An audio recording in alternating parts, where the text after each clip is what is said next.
Welcome to Redefining Engagement. I'm Francesca Duma, Director of Audience Development and Strategy at Contribly. And in this show, I speak to leaders and innovators in the media industry so that we can bring tips, wisdom, ideas, and even some things to avoid so that we can all do more engagement better. So without further ado, let's move on to our next guest. Bonjour Cyril, merci de me joindre aujourd'hui. J'ai l'honneur de parler avec toi parce qu'on s'est rencontrés dans une conférence à Paris et on a eu une petite conversation sur tout ce qui est engagement et j'ai trouvé ça extrêmement intéressante. Vous avez une expérience extrêmement diverse et merci beaucoup surtout pour me donner le temps déjà. Est-ce que tu voudrais bien commencer par peut-être te présenter et raconte-moi un peu ton expérience dans les médias. Merci beaucoup Francesca et merci pour l'invitation. C'est toujours flatteur d'avoir un écho quelque part. Moi, je suis journaliste de formation. J'ai fait des études de journalisme, mais avant ça, j'avais fait de la publicité. Je travaillais beaucoup en agence de publicité. J'ai fait des études de publicité. Et puis ensuite, j'ai bifurqué vers le journalisme. Généralement, c'est pas dans ce sens-là qu'on le fait, mais pour moi, c'était un peu particulier. Et donc, moi, j'ai surtout travaillé dans des grands médias internet, des grands portails comme AOL, Alta Vista avant, sur des médias spécialisés en high-tech chez ZDNet en tant que journaliste.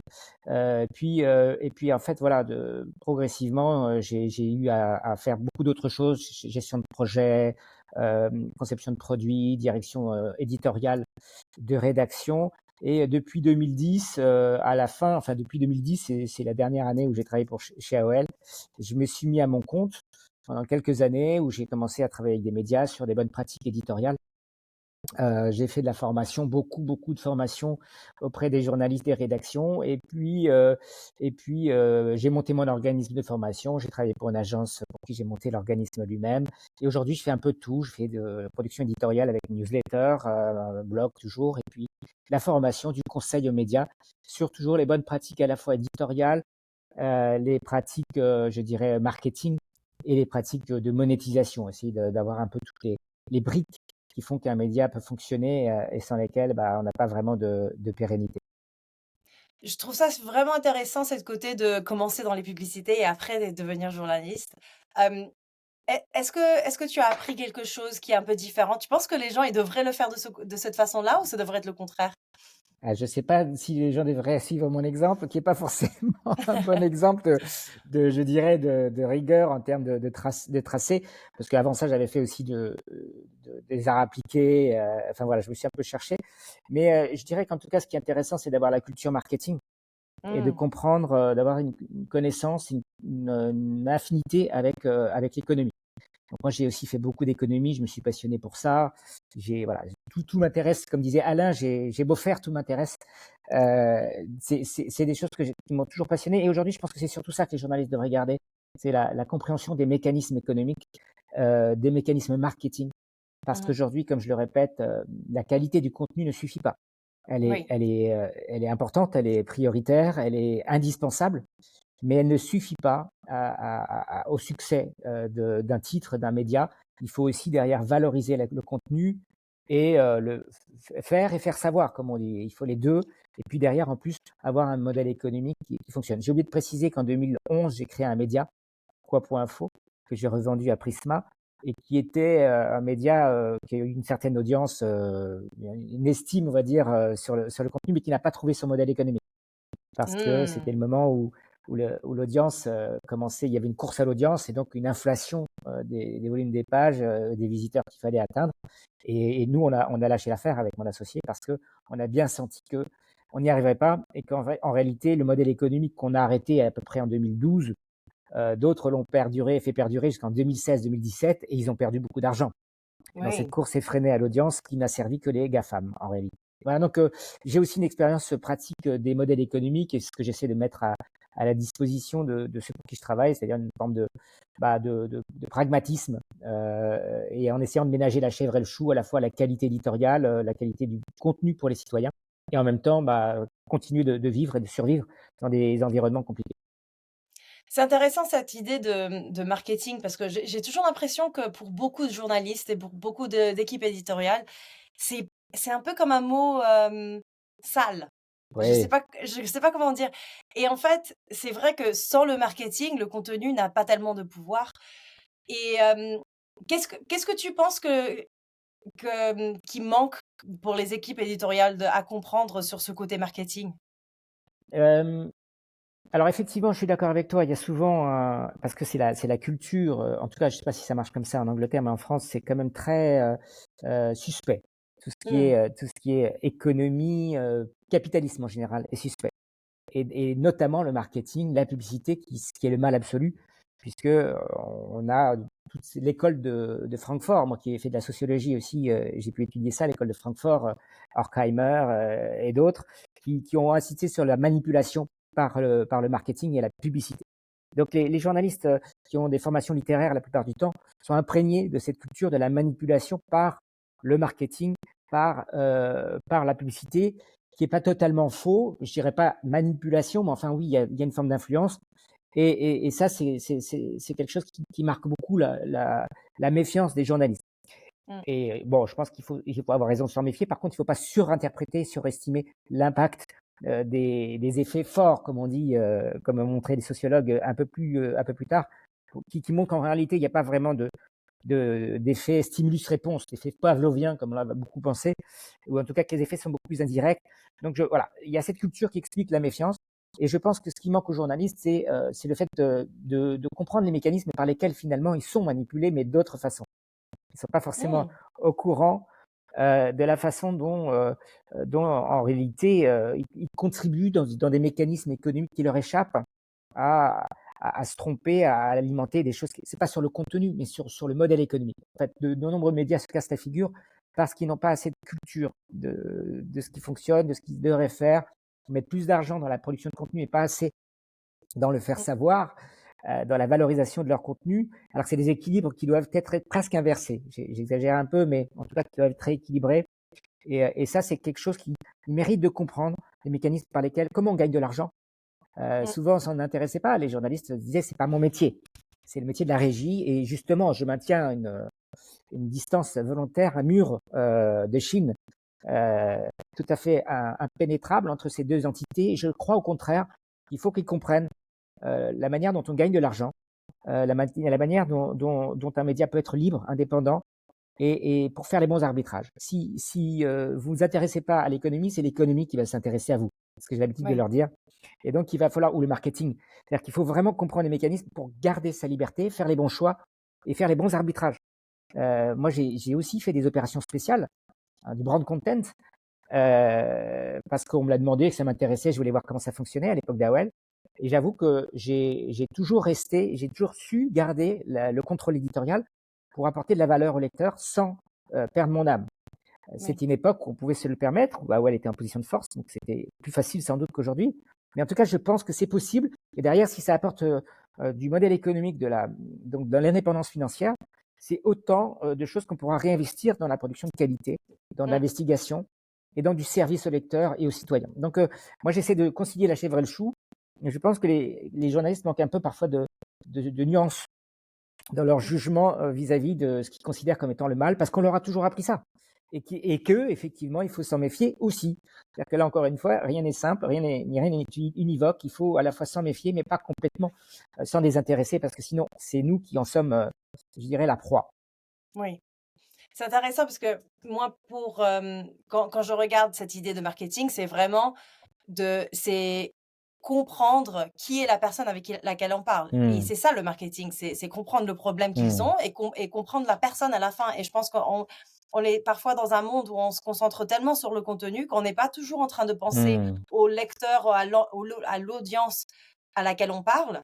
Et c'est justement ça mmh. le morceau de marketing. Ouais. C'est et on essaye presque de s'éloigner de ça, mais maintenant on est en train de rentrer dans une culture un peu où on pense énormément, ou beaucoup plus à l'engagement de l'audience. Mmh. Hem, c'est quoi la définition pour vous de engagement de l'audience? Ah oui, alors ce terme effectivement assez piégé parce que d'abord elle a été un peu dévoyée par des plateformes comme Facebook qui ont mis Mmh. derrière ce mot d'engagement des choses, des poires et des pommes et des choses qui n'ont rien à voir. Euh, L'engagement, c'est pour moi euh, l'investissement émotionnel, l'investissement en temps, l'investissement en attention euh, qu'une audience est capable de porter sur un contenu.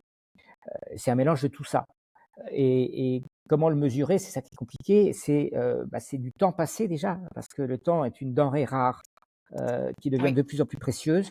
Et donc on mesure la valeur de cet engagement au temps passé, donc à l'investissement sur ce qui est rare. C'est aussi l'investissement émotionnel. Ça, c'est ce qui n'est pas du tout mesuré.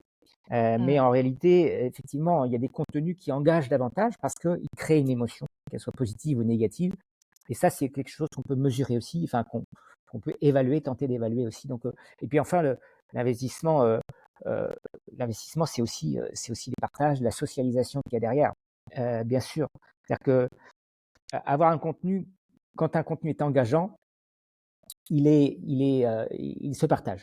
Il se partage et c'est pour ça qu'à une époque, c'est BuzzFeed qui mettait comme premier critère de réussite de ses contenus les partages. Non pas les likes, non pas les commentaires, mais les partages qui avaient pour fonction, c'était son modèle économique d'audience aussi, de viraliser. Voilà, son nom l'indique, BuzzFeed, son but c'était de viraliser les contenus et donc les partages étaient au cœur de sa logique. Je pense que moi, les contenus, pour moi, ils ont une fonction essentiellement de partage social. C'est la socialisation est au cœur du service rendu au lecteur. C'est ce qui est souvent oublié. Mmh. Derrière les contenus, il y a 4 services globalement que je répète toujours les mêmes. Et moi qui ai fait du marketing et toi qui en as fait aussi, tu dois te rappeler du mix marketing, les 4 P du mix marketing. Product, produit, prix, place, promotion. Tu te rappelles de Mmh. ça? Et j'ai réinterprété ces 4 P à l'aune des 4 besoins qu'on sert au lecteur, qui sont pour moi le plaisir, la pensée, le plaisir, donc le plaisir du divertissement, mais aussi le plaisir des interfaces, le plaisir de comprendre quelque chose, c'est le plaisir au sens large. Le P de penser, comprendre le monde, se comprendre soi-même.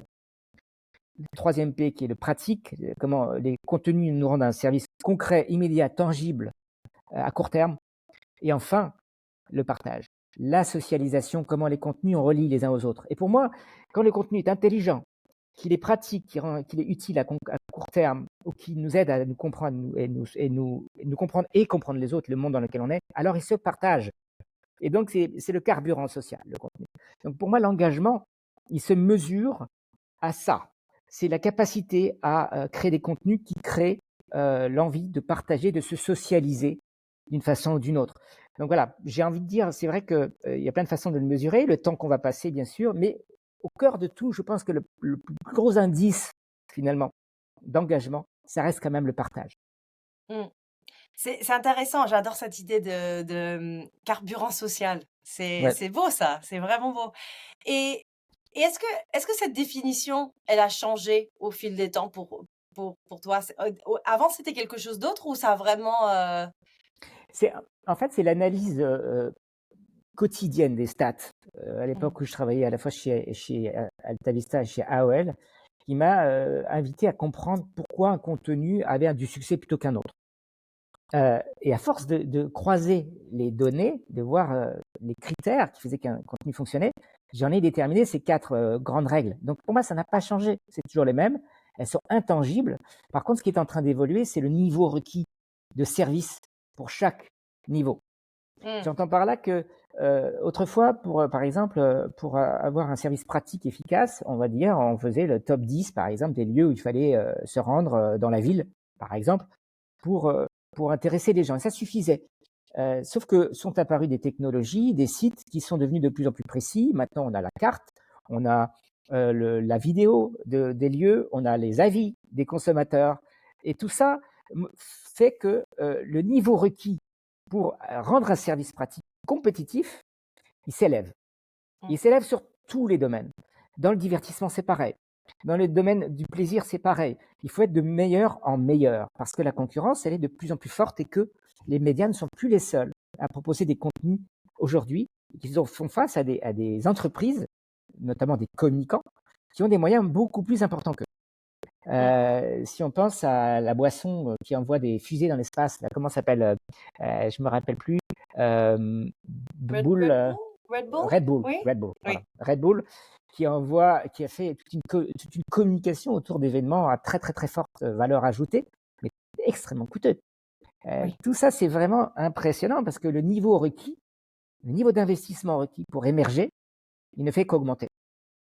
Voilà, c'est ça qui a changé pour moi. Donc l'engagement aujourd'hui, il se fait sur des contenus de plus en plus qualitatifs, de plus en plus lourds et compliqués à produire. Et donc tout ce qui est entre guillemets en bas de chaîne, c'est-à-dire l'information pure déjà ne suffit plus. Mais même dans la façon de proposer les analyses, le niveau requis des formats ne cesse d'augmenter pour intéresser, pour attirer, parce qu'il y a une surenchère, quoi. C'est ça qui a changé. Mais sur les principes eux-mêmes, les mécanismes eux-mêmes, ça n'a pas changé. C'est toujours rendre service sur ces 4 grands types de services. Et alors, comment on se différencie de ces médias comme Red Bull qui sont en train de créer des contenus incroyables, mais ils ont un autre produit à vendre. Et Mm. c'est de là qu'ils sont en train de créer ce contenu. Comment est-ce qu'on se différencie alors? Alors, c'est là qu'il va falloir être malin pour faire valoir sa spécificité de médias indépendants, autonomes, qui cherchent l'intérêt public. Intérêt public. Alors, quand on est un média privé, on est bien sûr qu'on veut un journal, on a un intérêt économique et c'est pas des philanthropes, mais derrière, l'idée, c'est de servir l'intérêt d'un bien commun qui est l'information. Et là, il faut bien distinguer l'information privée à vocation communicationnelle, pour servir les intérêts purement économiques d'une entreprise, et l'intérêt du bien commun de l'information, qui est quand même quand on est une entreprise de presse privée, de servir le bien commun, d'éclairer le citoyen, de lui apporter les éléments d'information qui vont l'aider non seulement à bien vivre, mais aussi, in fine, quand même, et c'est la base, l'origine, à bien voter. Cette compréhension, elle passe par l'assurance qu'on apporte à son lecteur qu'on est bien indépendant. Et c'est là que ça pose souci en ce moment, puisqu'il y a des doutes légitimes d'ailleurs de la population sur l'indépendance des groupes de presse pour des raisons de capitalistique, d'organisation capitalistique, de financement, de qui possède l'entreprise, est-ce qu'elle est vraiment indépendante, etc. Et puis, qui sont liés aussi à la concurrence des plateformes qui entraînent des pratiques parfois compliquées en termes d'indépendance éditoriale. J'entends par là, par exemple, qu'on a vu se déformer parfois les lignes éditoriales pour aller faire du clic sur Facebook, porté par une envie derrière de faire de l'audience et donc derrière de faire vivre son média. Ces déformations, elles nuisent aussi à l'image d'indépendance et de légitimité et de crédibilité et de qualité des médias traditionnels. Donc, se recentrer sur sa valeur, sur ses fondamentaux, sur les bonnes pratiques, être sur le fond, et puis bien sûr, évidemment aussi investir sur la forme, parce qu'on est bien tenu quand même de s'adapter,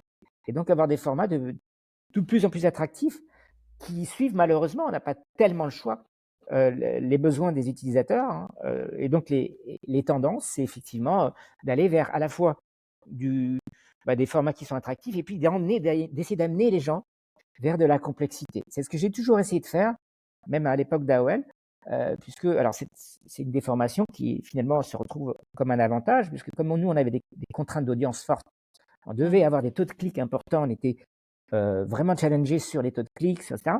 Et qu'en même temps, moi j'étais quand même très intéressé par la nécessité d'apporter plutôt des choses intelligentes, eh bien j'ai développé des stratégies intermédiaires. Donc amener les gens vers l'intelligence par la bande. Je donne un exemple, parce que ça ne parle pas, mais on peut faire un long dossier sur, à l'époque je me rappelle, j'avais traité les 50 ans d'Hiroshima, de la catastrophe d'Hiroshima, et j'avais proposé ce sujet à mon rédacteur en chef qui m'avait dit à l'époque non, c'est trop prise de tête, ça marchera pas, ça marchera pas. Et je lui avais dit si, ça va marcher et fais-moi confiance. Il me dit qu'est-ce que tu comptes faire? Je vais faire un diaporama. J'ai repéré des photos incroyables dans l'AFP, des photos que j'ai jamais vues nulle part, d'histoire, et je viens de lire un livre sur la catastrophe et j'ai des informations nouvelles à donner. Il vient de sortir, le livre est incroyable. Donc, je vais pouvoir faire un truc intéressant. Et j'ai raconté des grands moments de pourquoi est-ce qu'il y avait eu cette catastrophe, avec notamment des malentendus culturels, des erreurs de traduction, des grosses choses intéressantes. Et ce truc a cartonné. Il a cartonné. Waouh! Donc, on a réussi, avec à chaque fois un lien vers des articles pour aller plus loin. Donc, j'ai pu Mmh. mesurer par le taux de clic qu'en réalité, on a amené des gens, pas une majorité, mais quelques-uns, quelques centaines de milliers quand même, vers, vers des articles à forte valeur ajoutée.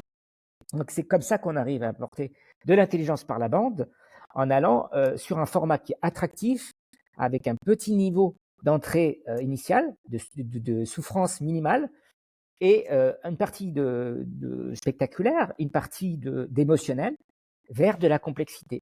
Et ça fonctionne. Mais ça demande un travail de scénarisation beaucoup plus important que ce qu'on a l'habitude de faire. Bah, c'est un exemple parmi d'autres.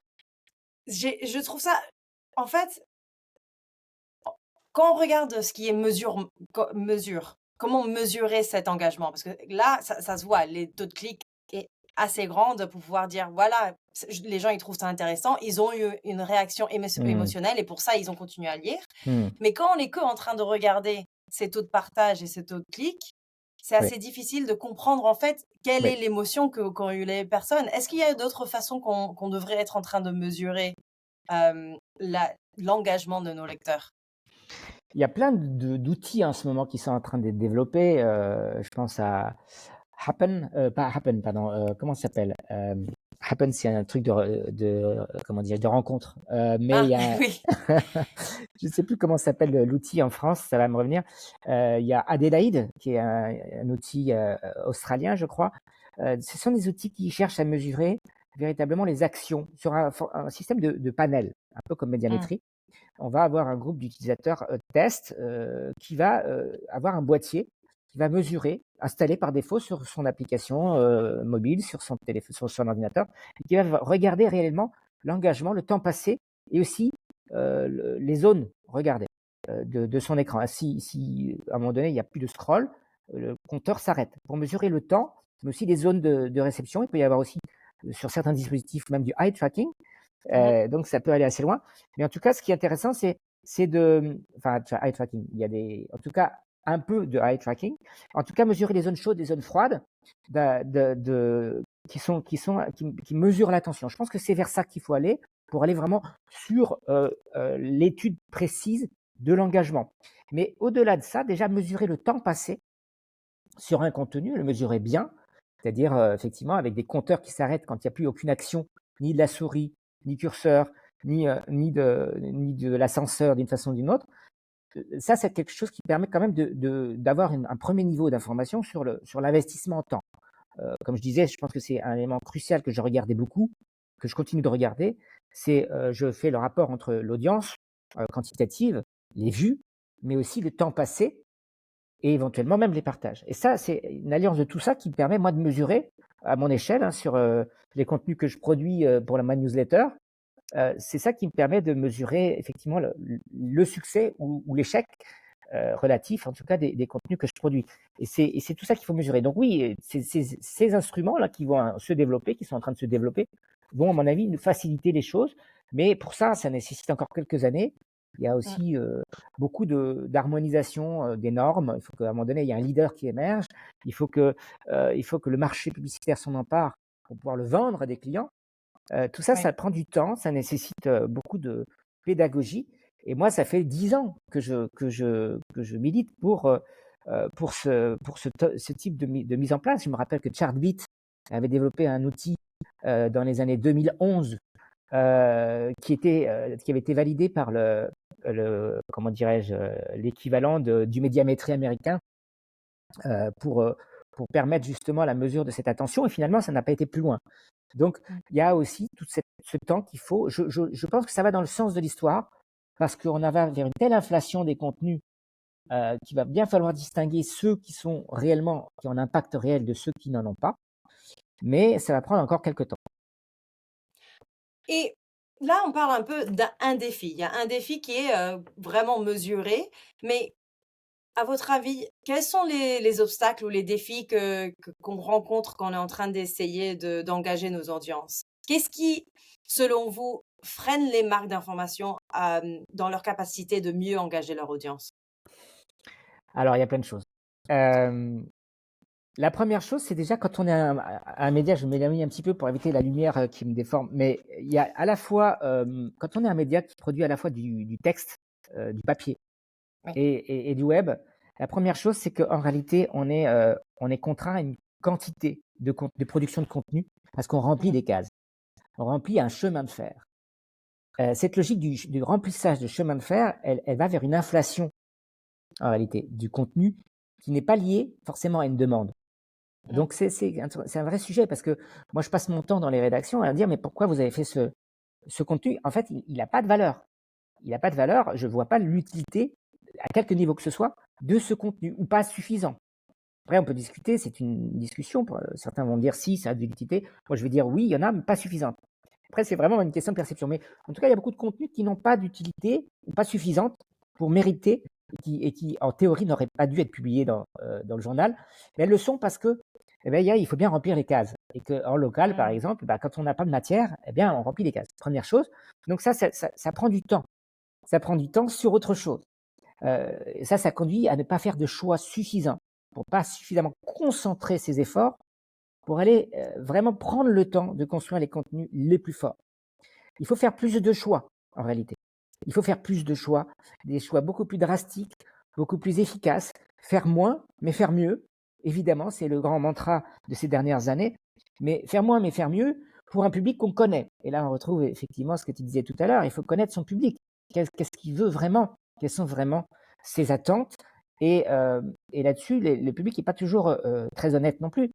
Parce que quand on lui demande ce qu'il regarde, ce qu'il aime, il va nous dire bah, j'aime les trucs intelligents, j'aime des trucs qui vont m'élever intellectuellement. Et en réalité, quand on regarde les audiences, et ça je l'ai fait vraiment pendant très longtemps, suffisamment longtemps pour avoir l'expérience pour le dire, la réalité, c'est pas ça. La réalité, c'est que comme des enfants, on se précipite vers les friandises, vers les sucreries, vers l'émotionnel, vers le polémique, vers les trucs qui nous amusent, vers les friandises. Et on est des êtres humains, on fonctionne tous de la même façon, plus ou moins. Donc, il va falloir bien comprendre que aller chercher de l'intelligence, ça demande des efforts. Ça demande eh bien, on n'attrape pas des mouches avec du vinaigre. Donc, il faut emballer la complexité dans une sauce de plaisir. Et c'est ce que j'expliquais tout à l'heure. Emballer la complexité, emballer les choses un peu intelligentes, les emmener malgré soi vers des choses qui vont les élever, leur apporter quelque chose, qui vont retenir et qui vont les construire à petit feu, l'air de rien, comme ça. Et donc, le premier frein, c'est quand on est dans une stratégie où on doit produire beaucoup de contenu quantitatif, que ce soit d'abord parce qu'on a un journal à publier, et puis aussi parce que les sites web sont encore dans une logique d'audience où une partie de leur revenu dépend du volume de l'inventaire publicitaire. Ils sont dans une logique quantitative qui les empêche de faire ces choix et de concentrer leurs efforts, d'investir le temps qu'il faut pour des contenus à très forte valeur ajoutée. Et quand ils le font, parfois ils n'investissent pas sur le marketing, ce qui est encore pire, parce qu'ils ont des contenus de très grande qualité, mais ils n'ont pas mis suffisamment d'argent et de temps, d'énergie ou de compétences pour faire valoir cette qualité et derrière on en tirer un bénéfice économique. Donc tout ça, c'est des logiques d'organisation, c'est des logiques de choix éditoriaux, c'est des logiques culturelles, c'est des logiques structurelles qui sont compliquées, pour lesquelles il y a un certain nombre de titres qui ont compris déjà, mais qui sont difficiles à bouger. Et puis aussi, il y a des rédactions de plusieurs centaines de journalistes qui sont difficiles à éduquer, à faire évoluer. Et encore une fois, à partir du moment où vous avez un journal à remplir, eh bien, ça rend tout plus compliqué. Faire Donc, moins et faire mieux. faire En fait, moins, c'est mais ça. faire C'est mieux. vraiment, oui, c'est vraiment difficile de dire non, en fait. Mais Oui. ça, dans notre vie entière. Moi, la liste que j'ai à la maison de toute la liste de choses que j'ai à faire, et j'enlève rien de la liste, jamais. Ça reste. Et en fait, c'est la même chose. On a toujours envie de remplir tout notre temps, notre attention, dans ce cas, le chemin de fer. Et j'adore cette idée de faire moins et faire mieux. Mais par contre, est-ce que vous avez peut-être des stratégies qui ont été super efficaces, par exemple, pour engager des audiences, mais peut-être des exemples concrets même, ce serait super. Oui, alors les exemples les plus concrets, les plus récents, c'est quand même des médias en ligne. Je pense euh, brut, par exemple, et puis son comment dirais-je, équivalent français. Donc évidemment, je me rappelle plus du terme. Euh, Comment il s'appelle déjà, notamment. Ça va me revenir. Enfin, entre guillemets, c'est des vidéos très courtes, efficaces, assez rythmées, qui permettent d'aller traiter des sujets parfois pas forcément faciles d'accès. Donc ça, Mhm. c'est la première chose, la stratégie, c'est d'aller chercher un premier niveau d'attention qui reprend les codes visuels et informationnels de ce qui marche bien, ce qui buzz bien sur les réseaux, pour aller les emmener vers de la complexité, vers des choses, des sujets de société, des sujets voilà, qui peuvent leur ouvrir l'esprit. Et c'est vrai que ça, c'est une bonne technique de ces médias qui arrivent à générer une audience, de l'engagement et à le monétiser. Et à la monétiser correctement, appuyer sur aussi une partie, c'est toujours le modèle de ces médias, comme ils sont pure players sociaux, le modèle, c'est la production de contenu pour des tiers. Donc ensuite, ils mettent cette expertise au service de marques et d'entreprises qui financent en fait le média. Mhm. Il y a beaucoup de médias aujourd'hui qui s'en sortent grâce à cette fonction de production de studio qui derrière, Ouzbek Erika par exemple, fonctionne également comme ça. Le journal papier a une fonction studio qui est 2 fois plus importante quasiment en termes de personnes que le journal. Mais derrière, ça finance un média qui derrière a une audience. Alors que, Futur, aujourd'hui, s'appelle Futur Ouzbek Erika, c'est un magazine qui vraiment parle des nouvelles techno sous l'angle des mouvements sociétaux, philosophie, culturelle, etc. C'est un truc pour des intellos un peu, mais Brut, par contre, lui, va toucher du grand public et va essayer d'aller développer une audience en partant du plaisir. Encore une fois, ils appliquent ma technique qui est d'aller chercher du plaisir, de la socialisation et derrière de les emmener vers de l'intelligence. Ça, c'est vraiment des bonnes stratégies pour fonctionner. Et je pense que ceux qui veulent s'en sortir aussi, ceux qui s'en sortent, c'est ceux qui ont un territoire de marque très précis, très comme Mediapart, évidemment, qui a développé en France vraiment une grosse expertise, une grosse crédibilité sur l'investigation journalistique et qui donc rassure les gens qui sont prêts à payer pour être mieux informés. Mais être mieux informé, ça ne veut rien dire. Euh, il faut apporter la preuve.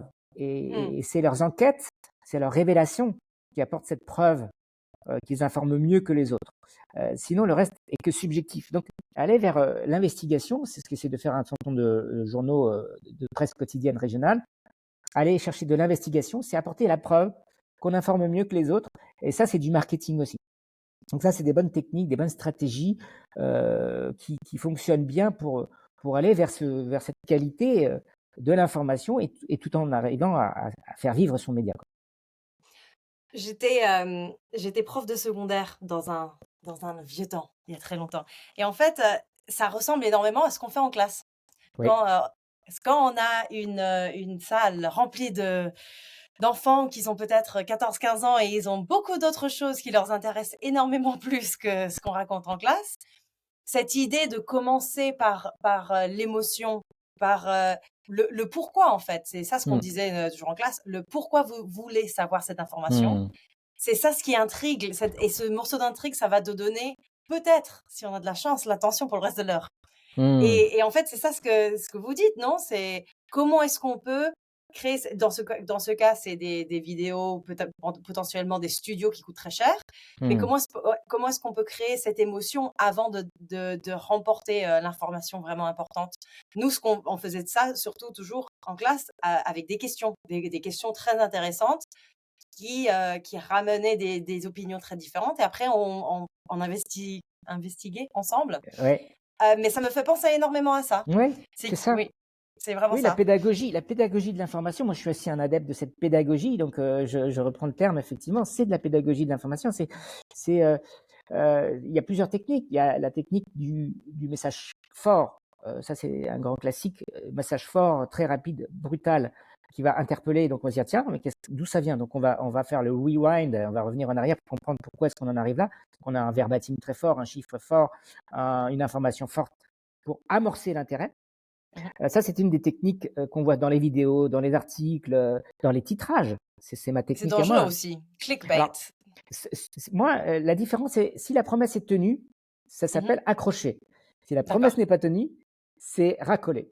Donc tout Mmh. dépend de si la promesse est tenue. Donc on ne fait des contenus choc que quand il y a un contenu choc pour de vrai.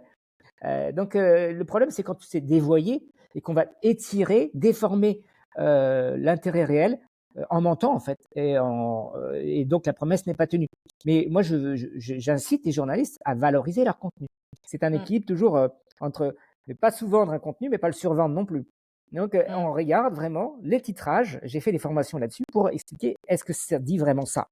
Non, là, le mot n'est pas adéquat parce qu'il va trop loin ou il est en deçà. C'est dommage, tu sous-vends ou tu survends. Et ça, c'est des mots précis. Donc, il faut rentrer dans le détail du vocabulaire pour savoir si on a été dans le racolage ou l'accroche. Et parfois, c'est des débats que j'ai avec des journalistes qui me disent, pour des raisons culturelles, hein, non, là, ça va trop loin, je ne me sens pas de faire ce genre de titrage, ou au contraire, moi, je irais beaucoup plus loin.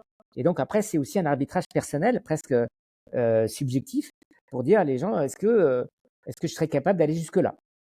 Mmh. Et ça s'appelle une ligne éditoriale et il faut qu'elle soit concertée, acceptée et en accord avec la culture d'entreprise, la culture du titre éditorial. Mais voilà, moi en tout cas, l'idée, c'est de pas aller trop loin, mais il faut quand même y aller suffisamment parce qu'on est dans une bataille pour l'attention, dans une guérilla de l'information où il faut pas hésiter à sortir ses armes, sinon on n'a aucune chance. Surtout si derrière le service rendu est un service citoyen. Donc, c'est ce que je défends auprès des journalistes. C'est-à-dire que vous avez produit du contenu qui a de la valeur, qui est intéressant, dont vous estimez que c'est riche, eh bien, prenez le temps de le valoriser.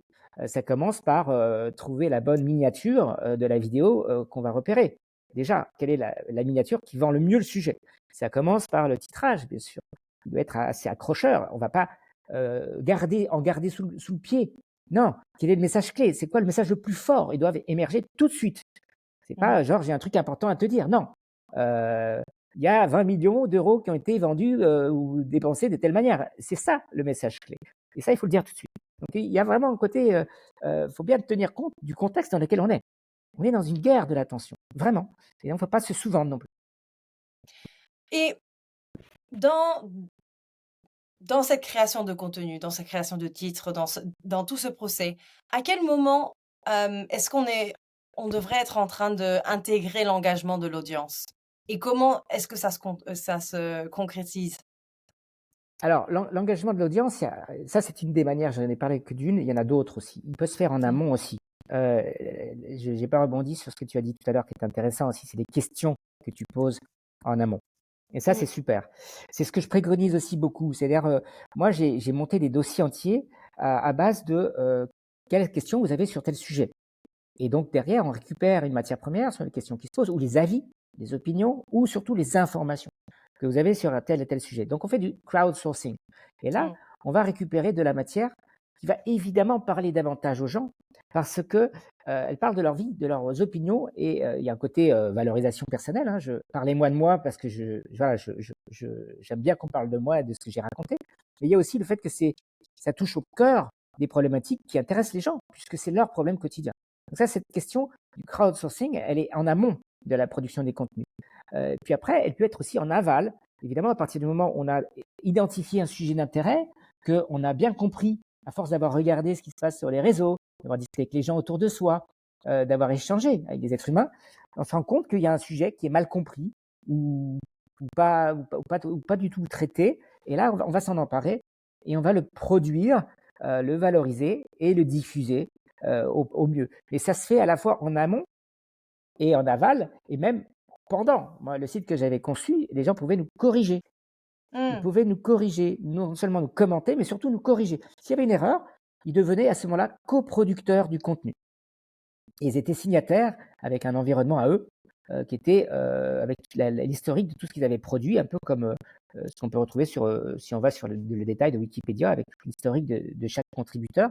On avait monté ça, et ça crée énormément d'engagement parce que les gens sont coproducteurs. Ils ne sont pas simples lecteurs, consommateurs, ils sont producteurs. Voilà, donc ils font partie de l'aventure.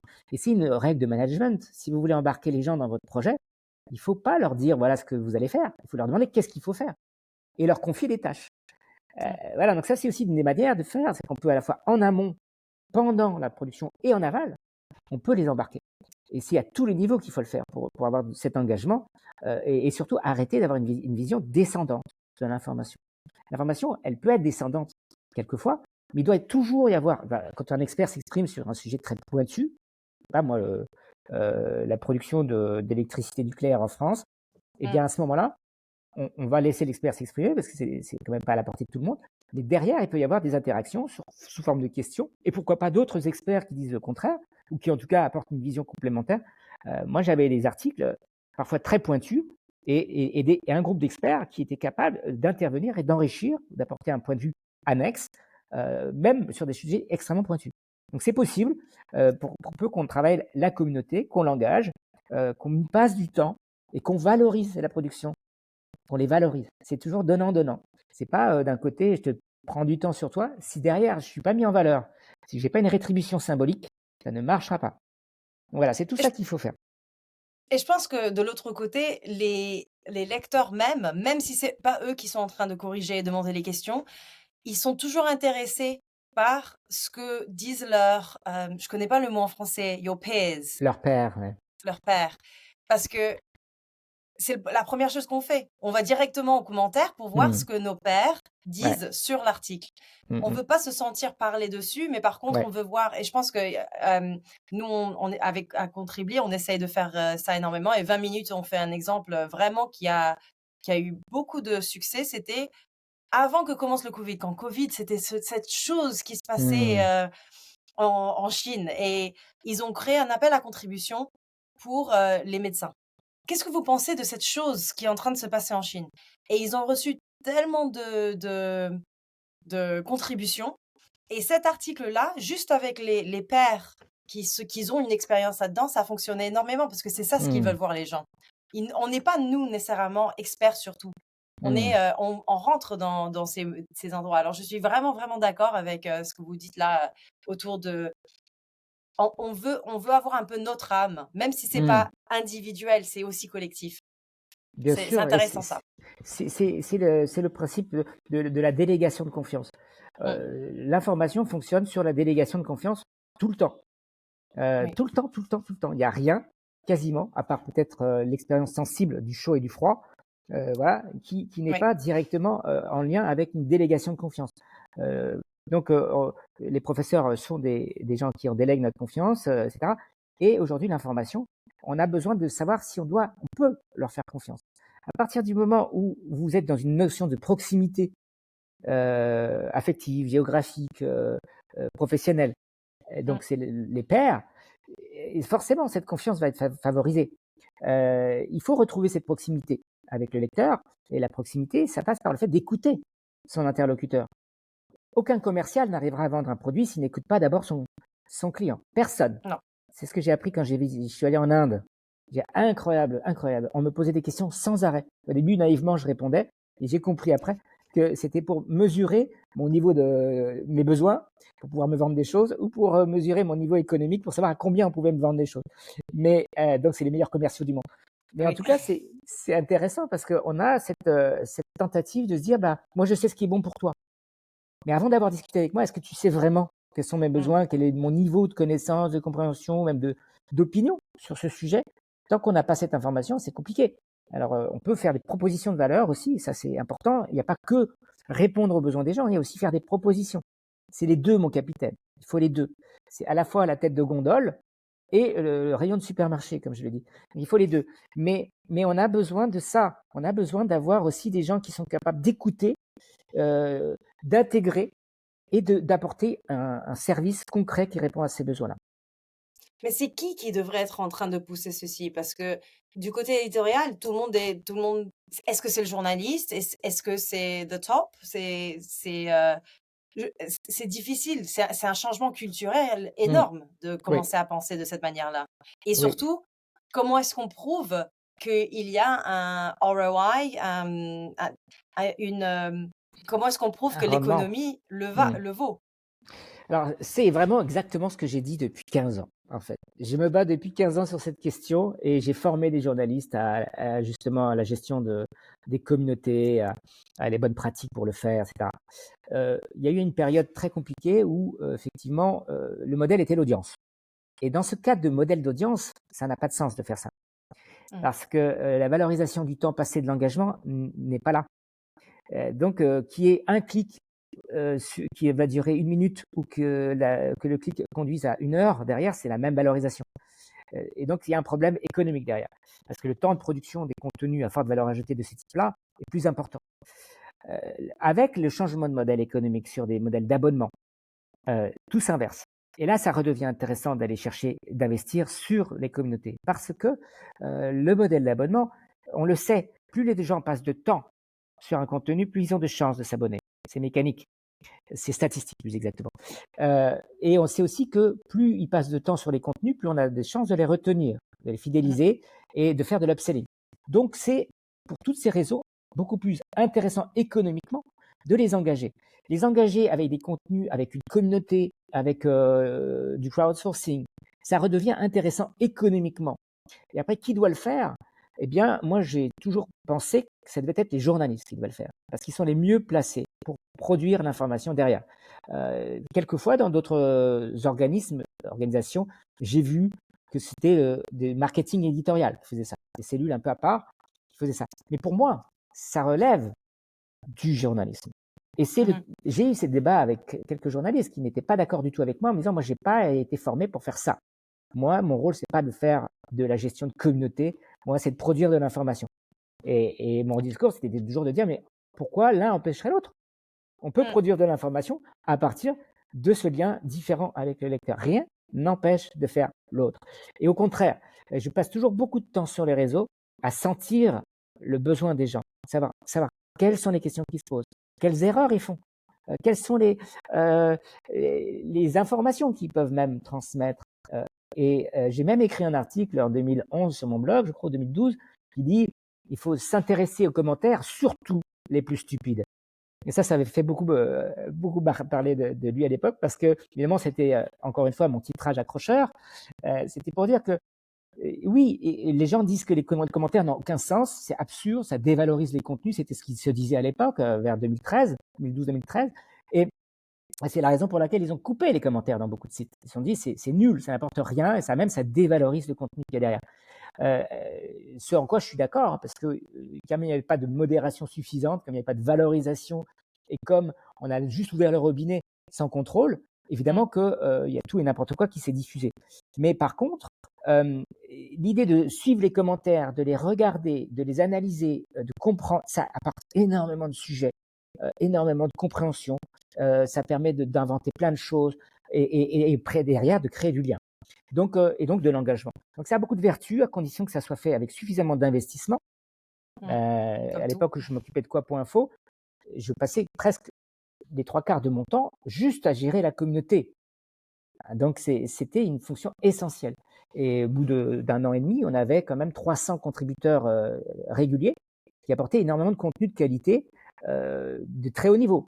Enfin, vraiment des gens de très bon niveau. Donc, ça prend du temps, mais il n'y avait pas de business model à l'époque parce que j'étais sur de l'audience. Mais ça en a aujourd'hui sur de l'abonnement, sur des contenus affinitaires qu'on va pouvoir vendre sur des dispositifs éditoriaux. Ça aussi, je l'ai fait quand j'ai travaillé pour AOL.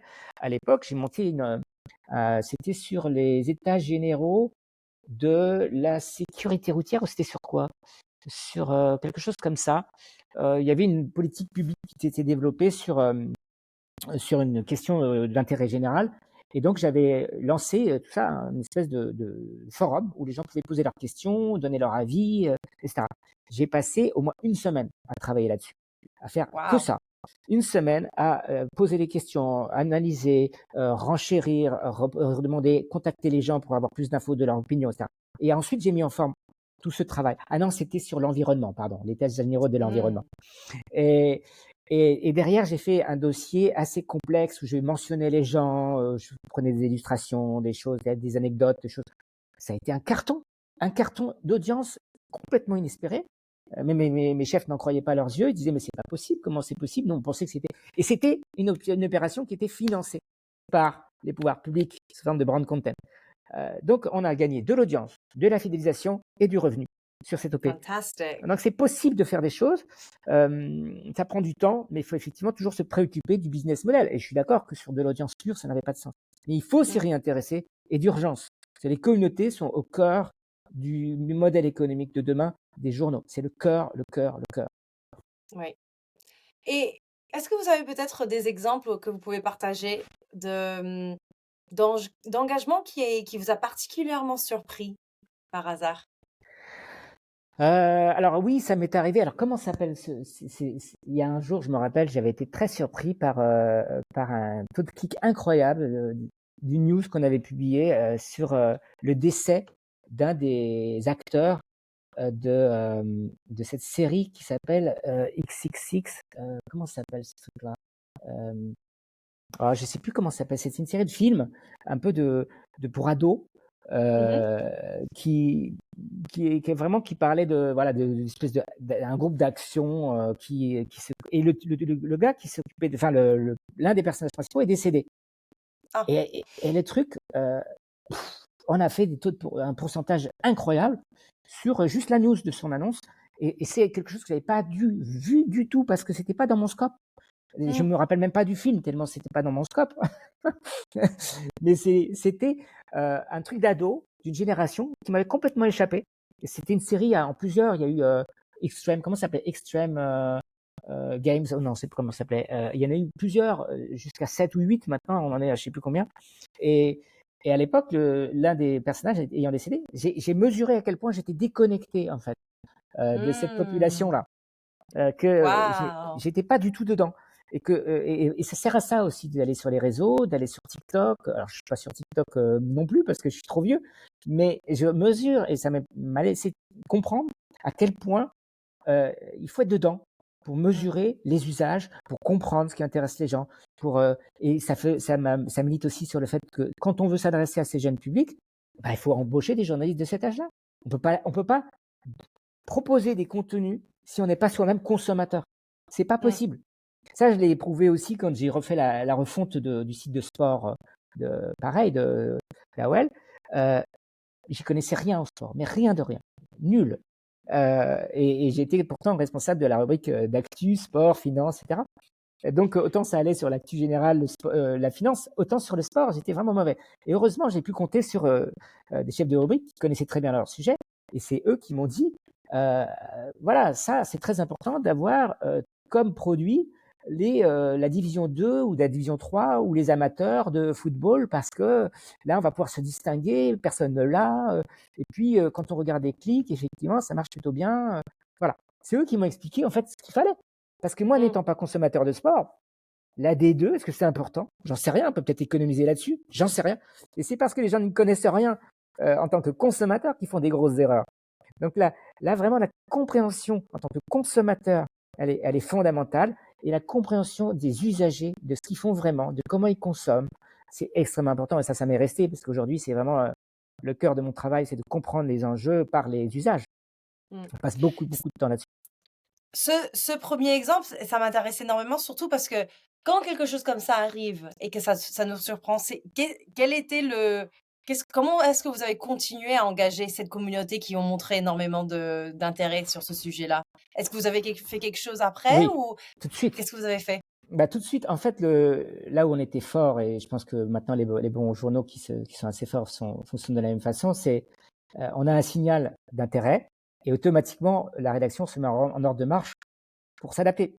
Mmh. Donc on a proposé derrière tout un dossier, des diaporamas, des interviews.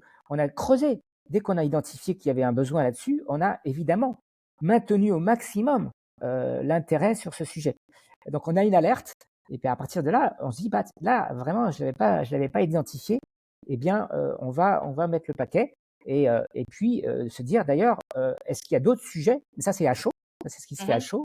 Puis après, quelques jours après, une réunion hebdomadaire sur éditorial. Ça, c'est très important aussi dans les rédactions qui manquent souvent. On a la réunion quotidienne qui dit qu'est-ce qu'on va faire. Souvent, tourne autour de qu'est-ce que j'ai prévu. Et puis, il n'y a pas vraiment de discussion sur les sujets. Mais nous, c'était pas comme ça que ça se passait. C'est qu'est-ce que tu as prévu, pourquoi, quel serait l'intérêt de ce sujet. Donc déjà, c'est la Mmh. différence. Et puis ensuite, il y a la réunion hebdo où on revient sur ce qui a été produit et on voit qu'est-ce qui nous a surpris sur les succès ou les échecs. Et ça, c'est très important de se dire, bah, qu'est-ce qui a été surprenant? Bah, par exemple, c'est ce sujet-là qui a émergé, hein, et qu'est-ce qu'on a fait? Ça, c'est super, on a bien exploité. Qu'est-ce qu'on peut faire maintenant? Mmh. Qu'est-ce qu'on peut faire d'autre? Est-ce qu'il y a d'autres sujets annexes? Qu'est-ce qu'on apprend de ça? Et comment on peut vraiment tirer le meilleur de ça? Et donc se poser la question de, eh bien, moi, je vais me dédier 1 heure à analyser peut-être d'autres types de héros de ce type pour faire encore un autre diaporama sur les stars finalement des séries ou des feuilletons américains ou en général pour les jeunes, pour les ados ou en tout cas pour une cible déterminée. Et puis derrière, on prolonge, on fait du sujet froid. On peut dire pourquoi, comment explique-t-on ce sujet-là? Voilà, il y a des temporalités qui vont être de plus en plus froides pour tenir et faire du evergreen. Donc des choses Mmh. qui vont tenir sur la durée. Et c'est ces contenus-là qui vont apporter le socle d'audience de demain. Donc Mmh. il y a aussi tout ce travail à chaud et puis après à froid pour se dire, bah, en fait, quels sont les contenus justement qui ne sont proposés par personne, qui sont longs à produire et qui vont nous apporter la rente d'audience ou d'intérêt de demain. Je dis d'audience aujourd'hui, je pourrais dire aussi les motivations d'achat, d'abonnement de demain. J'ai vraiment aimé cette idée, de la réunion hebdomadaire où vous parlez vraiment de pourquoi ça marche Mmh. pas. Je sais que beaucoup d'équipes éditoriaux le font, mais peut-être pas assez ou Mmh. et ça m'intéresse toujours énormément cette idée de de défis ou d'échecs même. Est-ce que vous avez peut-être des exemples où ça a vraiment pas marché, mais vous attendez que ça marche. Heu, Et moi, ouais. je m'intéresse énormément aussi à cette idée de communauté autour. Par exemple, il y a une communauté qu'ils ont montré un intérêt énorme à l'exemple que vous avez donné. Et on peut créer du contenu, mais aussi comment est-ce qu'on peut, s'ils ont montré tellement d'émotions, qu'est-ce qu'on peut faire Mmh. pour récolter cette émotion et Mmh. vraiment les rendre nos lecteurs de demain. Et il y a un morceau de data là-dedans aussi, mais bon, la question, elle est très longue déjà. Non, mais oui, évidemment, c'est un point, un des formats que j'ai oublié. Dans ces cas-là, la première chose qu'on fait aussi, c'est de demander: «Et vous, quels sont vos souvenirs, vos moments préférés de ces films, de cette série?» On donne à voir des extraits, qu'on va récupérer sur YouTube et vous, c'est quoi votre extrait préféré, votre moment, votre séquence? On peut faire des matchs aussi, des formats très différents. Le match Mmh. entre 2 séries de numéros pour les après avoir discuté avec des fans qui vont vous dire: «Ah bah non, le numéro 6 est bien meilleur que le numéro 7 parce que gna gna gna», donc le match.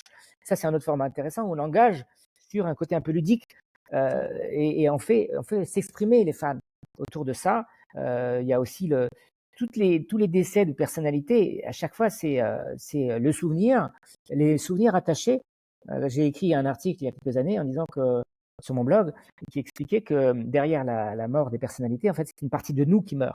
C'est pour ça que ça Mmh. attire tellement d'intérêt et d'attachement, c'est qu'on est soi-même partie prenante de ce décès puisque on a vécu des moments ensemble. Heu, Oui. donc la résonance, elle est forte et derrière, ça crée énormément d'émotions. Donc capitaliser là-dessus, c'est demander aux gens et récemment, il y a eu un exemple que j'ai vu sur, je sais plus, je crois que c'est Ouest France, ou un journal régional, je crois que c'est Ouest France, qui a montré, il y avait un monument, un toboggan. Ah oui, c'était un toboggan qui était présent près de la mairie et qui ça faisait 20 ans ou 30 ans qu'il était là et il a été enlevé. Il a été enlevé pour X raisons, voilà, la municipalité l'a enlevé. Et ils ont eu l'intelligence très très fine de demander aux gens: «Et vous, quels sont les souvenirs que vous attachez à ce toboggan? Et vous, qu'est-ce que vous en pensez et quels sont les souvenirs?» Sans doute qu'ils ont parlé avec plein de gens qui leur ont expliqué qu'en fait, ils étaient choqués qu'on enlève ça et derrière, ils ont bien rebondi. Ils ont posé la question: quels sont vos souvenirs attachés?» Ils ont récupéré énormément de commentaires. Je pense que le niveau d'après, ça aurait été de les valoriser. Ce Mmh. travail éditorial qui n'a pas été fait et que moi j'aurais fait si j'avais travaillé pour eux à l'époque d'Awell. Mais le niveau d'après, ça aurait été de valoriser, de mettre en scène, y compris sur le papier d'ailleurs. Mmh. On se dit: «Bah, c'est du web». Non, c'est pas que du web. On peut en faire du papier et ça va fonctionner, ça va bien se vendre. Je vous promets que ce numéro de papier, il va se vendre mieux que les autres. C'est Mmh. obligé. Il y a pas je n'y crois pas autrement. Donc et toutes les expériences que j'ai avec, la presse régionale va dans ce sens. Donc non, il y a un moment donné, on se dit: «On va engager les gens sur leurs émotions, Mmh. sur leurs souvenirs, sur, leurs perceptions, sur leurs croyances» et ça crée évidemment beaucoup d'engagement et d'attachement. Pas simplement de l'engagement, de l'attachement à la marque. Je pense aussi que ce qui est tellement important dans ce monde-là, c'est l l beaucoup de lecteurs ne comprennent pas complètement la différence entre les réseaux sociaux et les actualités. Et je Oui. pense que on a un travail de créer un environnement dans nos sites où c'est un safe space, c'est Oui, plus en sécurité parce que tout c'est à fait. tellement facile de partager quelque chose sur les réseaux sociaux et beaucoup de gens s'éloignent même de faire des commentaires parce que Mm, parfois mm. il y a tellement de animosity Oui, que d'animosité, oui. voilà et il y a toute une opportunité de créer cet espace Tout à fait. où on valorise énormément ces communautés, mais sur nos sites même. Bien sûr, bien Oui. sûr. Vous prêchez un converti là. Tu prêches un converti. C'est mon discours depuis tellement longtemps. Je suis aussi partisan de créer des produits. Je pense que c'est un sujet, on a tendance à créer des contenus, on n'a pas assez la logique produit. Mmh. Et ça, c'est quelque chose que, bien sûr, j'ai hérité de mon expérience dans les grands portails américains. Mais effectivement, cette imbrication toujours produit pour aller chercher quelque chose de particulier. C'est pas uniquement une information qu'on va diffuser. Je donne l'exemple souvent encore un exemple. Les petites applications qu'on développait pour AOL sur la partie ado. Encore un exemple. Mmh. Ado, il y avait la calculette de l'amour. La calculette de l'amour, qui était drôle comme tout. On mettait un prénom, un autre prénom, et puis il y avait une petite moulinette absurde, complètement absurde, qui disait vous avez tant d'affinité avec ce prénom, qui était purement une mécanique à la noix. C'était complètement débile. C'est un truc qui marchait du feu de Dieu. Est-ce qu'il faut le faire? Parce que on précisait bien que ça n'avait aucune valeur scientifique, hein, mais les gens le savaient et ça ne les empêchait pas d'essayer. Il y avait un côté presque magique et ça les faisait marrer, ils faisaient la capture, ils l'envoyaient. Ah, t'as vu, t'as que 60% avec un tel. Et ça créait un engagement de malade. Ça, c'était au sein de la rubrique ado dans laquelle on parlait de plein d'autres choses. Cette petite application, il y en a plein d'autres. Il y a des calculateurs plus sérieux, il y a des tas de choses qui étaient beaucoup plus sérieuses. Mais c'est cette imbrication du service et du produit au sein même d'un produit qui était Mmh. fermé. Ça, c'est ce que je retiens de l'expérience. C'est-à-dire que le produit amène le contenu amène vers le produit, il y a des interactions, et derrière, ça crée un environnement unique où on a vraiment des choses vraiment qu'on ne retrouve pas ailleurs. Cette fonction produit, cet environnement safe, comme tu disais, sur la Mmh. partie commentaire, mais même sur tout. En fait, c'est ça qui fait la différence, qui fera la différence demain avec tel ou tel réseau social dont on maîtrise pas le flux, dont on maîtrise pas l'environnement, avoir son espace de favoris, ses amis, avoir les conversations WhatsApp qui seraient rattachées, avec Mmh. qui on peut discuter directement. Encore une fois, la logique produit d'AOL, ça marche, même si le business s'est cassé la figure pour plein de raisons. La mécanique, elle fonctionne très bien. Ça me fait je souris de plus en plus parce que, il y a 2 semaines, il y a une amie à moi qui est remontée me voir et on était dans un bar, elle a sorti exactement ce jeu-là Ah pour me oui, montrer le pourcentage et elle fait: «Tu te rappelles quand on faisait ça quand on avait 14 ans? Ben, je l'ai exactement. encore» et c'est vrai que ça marche et vraiment l'émotion, elle était encore là. Alors même Bien il y a sûr, 2 semaines, elle a ramené ça. c'est Alors exactement oui. ça. Voilà, c'est du divertissement pur, mais ça marche. Ouais. Et oui et après on peut très facilement attacher ça avec, voilà: «Ah, le prénom il est, similaire à X, article qui a été Oui, produit» ou, le evergreen qui est intéressant, c'est ça. c'est ça. Et puis on peut aussi derrière aller chercher. Là, c'était vraiment un truc vraiment ludique de divertissement. Donc il n'y avait pas de prétention particulière, mais on avait aussi une recherche sur les noms, sur l'historicité, sur les ancêtres, sur la généalogie, avec des partenaires qui allaient chercher des choses beaucoup plus sérieuses. Et l'un n'exclut pas l'autre. Mais il faut être très clair sur le service qu'on rend et le caractère sérieux ou pas. Mais néanmoins, encore une fois, le plaisir, le divertissement, le sérieux, les produits, l'information, tout ça doit être un équilibre qui doit dépendre de chaque public visé. Mmh. Et ça part de la connaissance de son public. Et ça me fait penser un peu parlons un peu de technologie parce que, à votre avis, quel rôle jouent, les technologies comme, l'IA par exemple ou, l'analyse de données, dans ces engagements d'audience? Alors moi, je suis un grand adepte concret de l'IA, comme j'ai testé, je teste et je forme maintenant les rédactions à l'IA, mais avec une forme quand même de méfiance, parce que ce que je constate malheureusement, c'est que beaucoup de rédactions s'en emparent pour produire plus, pour Mmh. faire le contraire de ce que je dis. Mmh. Produire plus quantitativement parce que ça fait gagner du temps sur la rédaction, ça fait gagner du temps sur les résumés, c'est magique. Euh, Sauf que en réalité, c'est pas ce que j'en attends moi de Mmh. l'IA. J'attends de l'IA qu'il soit une augmentation du journalisme. une augmentation, c'est-à-dire améliorer les formats, améliorer l'attractivité, améliorer la lisibilité, améliorer tout ce qui est possible et améliorer aussi le fond, notamment par l'analyse des datas. L'exemple type, c'est, je ne sais plus quel journal, je crois que c'est l'Écho belge, je crois que c'est l'Écho belge qui a fait une analyse des catalogues commerciaux des des magasins sur 10 ans, en analysant la taille des emballages versus le prix. Pour mettre en avant quoi? Pour mettre en avant la shrinkflation. Donc la réduction, l'inflation par la réduction des emballages, des contenances. Ça, c'était intéressant. Ils ont pu le faire parce qu'ils ont utilisé une intelligence artificielle qui a analysé rapidement, scanné rapidement des tas de pages et puis déterminé vraiment par la reconnaissance purement textuelle qu'il y avait à l'intérieur des images, l'évolution et en tirer un tableau et des statistiques qui ont pu être exploitées éditorialement pour dire oui, on sait que sur la cosmétologie, l'augmentation, la diminution des contenances est de 25% sur ces 10 dernières années en moyenne, etc. Wow. Donc ils ont pu faire un dossier éditorial extrêmement pertinent, malin, intelligent, qui n'aurait pas fait jamais sans l'IA. Ça aurait pris beaucoup trop de temps, ça n'avait aucun rendement économique. Donc là, l'IA doit servir à ça. Il y a plein d'autres exemples où l'IA vraiment sert la qualité de l'information, et là, on peut se différencier. Et là, on devient un adjuvant au journalisme et pas une concurrence, et surtout pas une inflation des contenus qui ne fait que déprécier la valeur de l'information, en fait. Oui. Et du côté l'avenir, parce que bien sûr, quand on parle de technologie, on pense un peu à l'avenir. Selon vous, quelle direction prendra l'engagement de l'audience dans les prochaines 10 ans, 5 ans peut-être?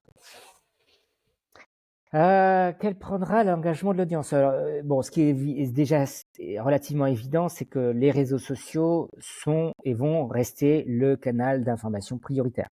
Donc, ça veut dire, et c'est une mauvaise nouvelle, ça veut dire que, alors, ça c'est une des tendances, c'est-à-dire que pour une majorité de gens, l'information donc devient du flux plus ou moins contrôlé. Et je dirais la plupart du temps incontrôlé, ou en tout cas aux mains de gens dont on ne connaît pas les objectifs, si ce n'est l'objectif commercial pour certains, et d'autres, les objectifs peuvent être un peu plus politiques. Je pense à X ou je pense à TikTok, donc dont l'algorithme est très lié à des ambitions idéologiques.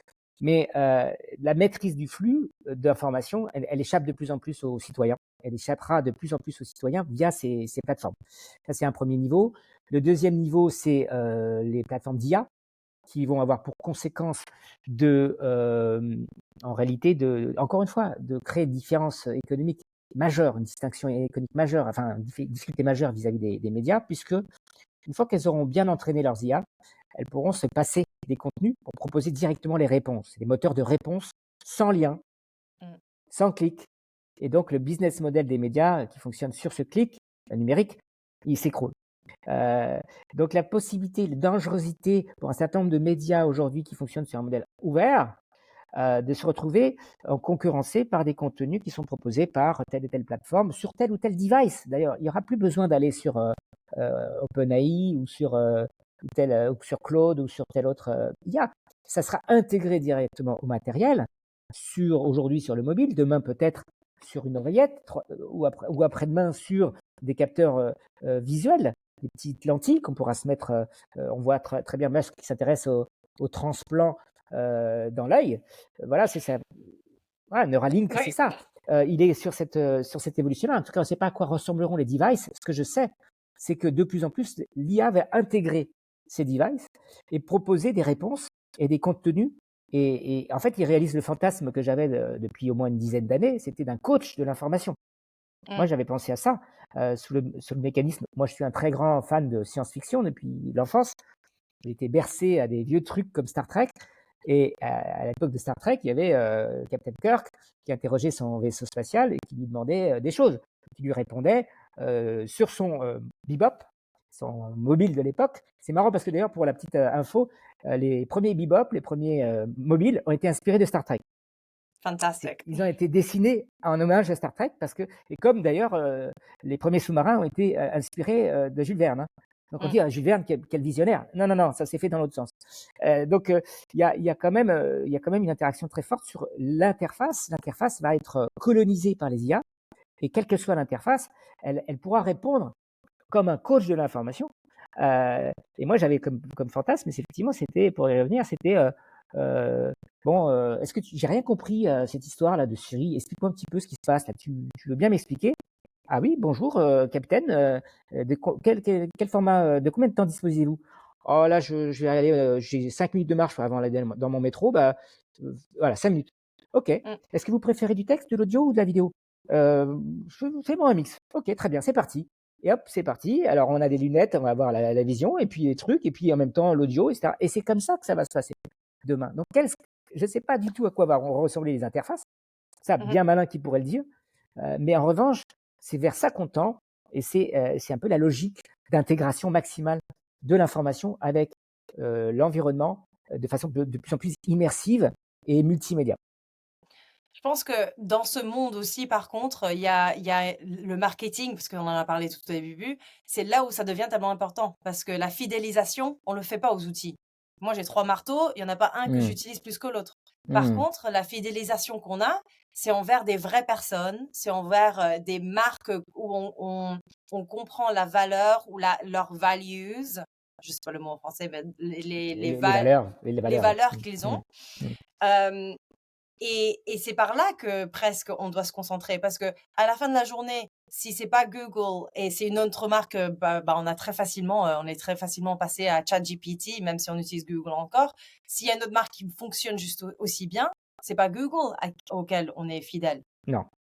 Alors, C'est oui, je suis d'accord et en même temps, je suis pas d'accord. Je suis d'accord sur le fait que les médias vont se sortir par de l'incarnation, de la confiance et du lien physique. Mmh. Ça, c'est vrai.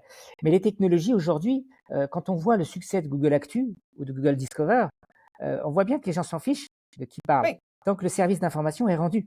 Et il y a d'ailleurs un biais énorme, c'est que on finit par croire, comme si c'était des informations neutres, que oui, bah, c'est la techno qui me l'a donné. Il n'y a pas de biais puisque c'est la techno. Donc c'est Mmh. neutre. Mmh. Et ça, c'est un vrai sujet parce que les gens ne voient pas à quel point ils sont manipulés par des algorithmes qui ont des objectifs qui leur échappent, que ce soit économiques ou idéologiques. Et donc, non, en fait, pourquoi les gens utilisent Google? Parce que c'est pratique, parce que c'est utile, parce que ça leur rend un service concret. Ils utilisent Google Actu parce que c'est simple. Moi, j'ai essayé de former ma belle famille à l'utilisation des RSS, des flux RSS, pour Mmh. pouvoir leur proposer des contenus qu'ils ont choisis sur des mots-clés en accès précis pour aller sur une information de qualité. Mais en fait, personne ne le fait, à part les Mmh. journalistes. Et encore, les journalistes ne le font pas tous. Non, mais ça demande une énergie, une application, un intérêt que la grande majorité des gens n'ont pas. Donc, donne-moi rapidement une info a priori neutre, et ça m'ira très bien. Donc, Ouais. il faut se méfier de ça aussi. C'est-à-dire qu'il ne faut pas avoir ce biais journalistique qui consiste à dire les gens vont se méfier. Non, la plupart des gens ne voient même pas le Non, problème. non, je suis vraiment d'accord. Et une dernière petite question. Est-ce que quel conseil ou un hack peut-être donneriez-vous une marque qui est en train de commencer leur, leur stratégie d'engagement? À quoi devraient-ils penser s'ils sont en train de commencer ce Ce train track, chemin, ce ouais, chemin, voilà, ce ouais. chemin? Alors, plein de conseils. Un premier conseil, c'est encore une fois bien connaître son audience. Donc vraiment poser des questions, rencontrer les gens à qui ils veulent parler, identifier, creuser, beaucoup plus que ce qu'ils ne font. Euh, c'est un point qui est souvent négligé et on se retrouve avec des hypothèses qui ne sont pas les bonnes. Ensuite, faire le, le, le Lean Project, c'est-à-dire Mmh. travailler au fil de l'eau. Nous, les Français, on est l'antithèse de ça. Les Allemands, encore pire. On propose un produit après avoir travaillé 6 mois dessus, et puis après, on va le tester, et puis, bref, on va perdre beaucoup de temps. Ça marche super bien pour lancer des fusées. On est très fort Oui. pour ça. Par contre, pour lancer un site web ou une application ou un site web, c'est pas comme ça qu'il faut faire. Il vaut mieux commencer petit et adapter en fonction des retours utilisateurs qu'on va avoir. Donc, interagir avec cette communauté, ça, c'est comme ça que j'ai lancé Quoi.info. On a lancé une première mouture rapidement avec un premier volet fermé à des gens qui pouvaient s'inscrire comme bêta-testeurs. Ils ont apporté le premier noyau de communauté qui est resté pendant ces 2 ans. Première chose. Deuxième chose, ils ont amélioré le produit considérablement, rapidement. Ils ont fait des suggestions auxquelles on n'avait pas pensé. Enfin, voilà. Et ensuite, petit à petit, on rajoute des couches. Alors, le problème des versions 1, 2, 3, c'est que souvent, en fait, on dit oui, ça sera dans la V2. Les technos vous disent ça sera dans la V2, et puis la V2, on la voit jamais. Elle arrive jamais, la V2. Ceux qui ont travaillé dans les projets savent très bien que c'est ce que je dis vrai. Oui. La V2 ne vient jamais. Mais en tout cas, l'idée, c'est en tout cas d'avoir une logique dès le départ d'étalement des projets et d'investissement. C'est-à-dire qu'à partir du moment où ça a été budgété, là, il y a quand même plus de chances que ça arrive. Et on se dit, voilà, on va y aller progressivement et il y aura des petites briques qu'on va rajouter au fil de l'eau. Parce que peut-être certaines briques, on va pas les faire. On va pas les faire du tout parce qu'en fait, elles n'ont pas de sens. On va les tester. Encore une fois, la logique produit. Avoir un chef de produit, c'est quand même essentiel, qui va tester les idées avant de les lancer parce que c'est trop coûteux de se planter, en fait. Donc ça, c'est mon deuxième conseil. Le troisième conseil, c'est évidemment de mettre en place une organisation qui soit souple, réactive, avec des task force, avec un développeur, un journaliste et un graphiste. Et des Mmh. petites équipes comme ça, qui travaillent très très bien sur des choses et des missions, où il y a un chef de projet et qui a le lead, et qui décide, mais qui décide en concertation avec les autres. Et ça marche très bien. Ça permet de lancer rapidement des choses, que ce soit une ère éditoriale, un sujet, un dossier, un produit, peu importe. Ça fonctionne très bien et ça évite les lourdeurs. Et puis là, il y a aussi quelque chose qui est très important, c'est qu'il faut vraiment faire travailler les métiers entre eux. Les métiers doivent travailler entre eux, c'est des compétences différentes. On a besoin de tout ça à la fois pour réussir. Il faut que ça soit beau, il faut que ça soit intelligent et il faut que ça soit utile, que ça fonctionne, que ça plante pas. Donc, quand je dis techno, c'est développeur et aussi UX designer, quoi. Enfin, vraiment des gens qui ont une interface. L'interface doit être efficace. Et c'est à toutes ces. Puis on pourra ajouter le marketing pour la valorisation derrière. Mais en tout cas, ce qui est important, c'est dans la conception. Il y a plusieurs métiers qui travaillent dès la genèse. Et moi, j'ai vu trop de projets dans lesquels on nous a à l'étape 1 du projet, dès les 2 premières semaines, on est contacté sur le besoin. Puis après, on voit plus rien avant la sortie. Ouais. Ça marche pas comme ça. C'est pas du tout À la comme ça qu'il faut fonctionner. MVP, hein. Et on arrive à la fin, on se dit: «Mais c'est pas du tout ce qu'on avait vu». Bah si, on vous a contacté, vous avez été sollicité, donc pourquoi vous râlez? Enfin, Ouais. et on sait très bien que ça marche pas comme ça. J'adore qu'on parle, là, dans ce hack-là, cette idée de chef de produit parce que c'est quelque chose qui est assez nouveau encore. Mmh Même mh. si ça l'est pas, de temps en temps, je pense qu'on récupère un journaliste, on récupère quelqu'un qui devient chef de produit et en fait, c'est un Mmh métier mh. en soi-même Oui, et c'est vrai que c'est vraiment crucial. Surtout avoir cette personne qui quand on parle de task force, mmh quelqu'un mh. qui Mmh ramène mh. tout le monde. Parce que Ouais, c'est tellement exactement, facile de dire: «Oui, oui, on vous a parlé au début», mais après c'est la exactement, communication qui tombe toujours. exactement. J'adore. Great hacks, super, vraiment. Bah, Cyril, merci beaucoup, beaucoup, Beh, je t'en prie. pour Merci à toi. votre temps et j'ai vraiment, I really enjoyed it. A little bit of English at the end. Merci beaucoup.